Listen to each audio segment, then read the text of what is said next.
All right, now you know about the mmap storage engine. Let's talk about the WiredTiger storage engine.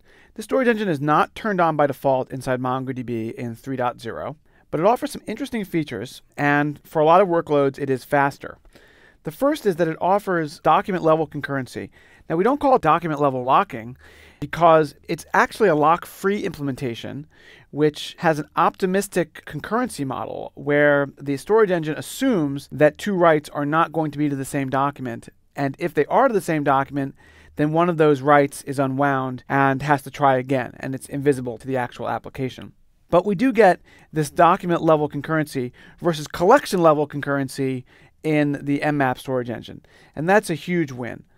The second is that this storage engine offers compression, both of the documents themselves of the data and of the indexes. And it's beyond the scope of this course to go over exactly how all this works, but just very broadly, the WiredTiger storage engine, we talked before about having a 100 gigabyte file, and if you had a 100 gigabyte file on disk using WiredTiger, WiredTiger itself manages the memory that is used to access that file.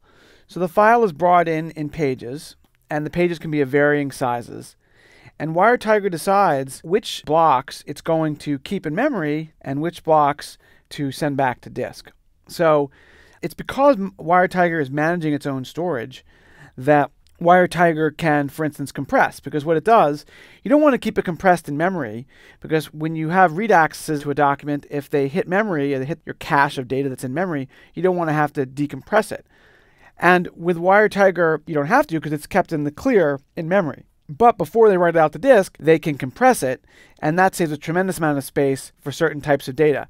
And if you think about MongoDB, the keys are often repeated in every single document, so there's a lot of opportunities for compression.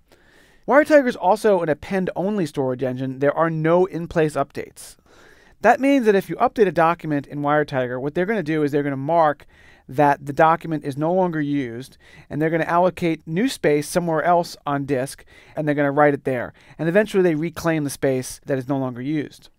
This can result in writing a lot of data sometimes. If you have very large documents and you only update one item, WiredTiger is going to have to write that entire document again. But it's this append-only nature of the way they store the data that allows it to run without locks at the document level and gives them the document level concurrency. So overall, it's often faster. Now, if you want to start the database with the WiredTiger storage engine, you can do it using the flag -storage engine, and then after that, WiredTiger. My handwriting is kind of poor, so I'm going to show you on the screen what this looks like. All right, so the first thing you want to do is kill your existing MongoD process. And then you can create a new directory, for instance, called WT for WiredTiger. And then you could start Mongo by telling it to use that directory, dbpath WiredTiger. That tells it to use this WiredTiger directory. I'll do .wt, although I don't think I need that. Actually, I don't think I need that. A dbpath WT, put the files in that directory.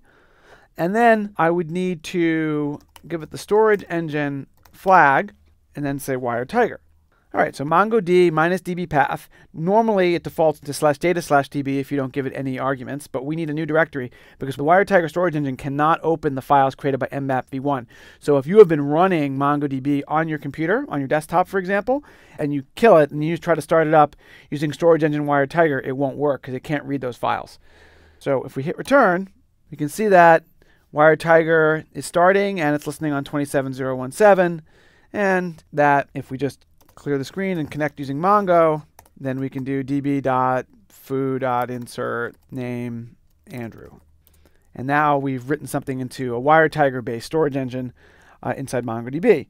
And if I want to know that it is a WiredTiger based storage engine, I'm in the test database right now and the foo collection. If you call db.foo.stats, you can see it tells you a bunch of things about the stats, about this collection, including its size, which is small, and that it has this WiredTiger key, and that tells you that it's a WiredTiger collection. All right, so that's it. Now it's time for a quiz. Which of the following are features of the WiredTiger storage engine? Check all that apply. In-place update of documents, power of 2 document padding, document level concurrency, compression, and turbocharged. Which of these are true?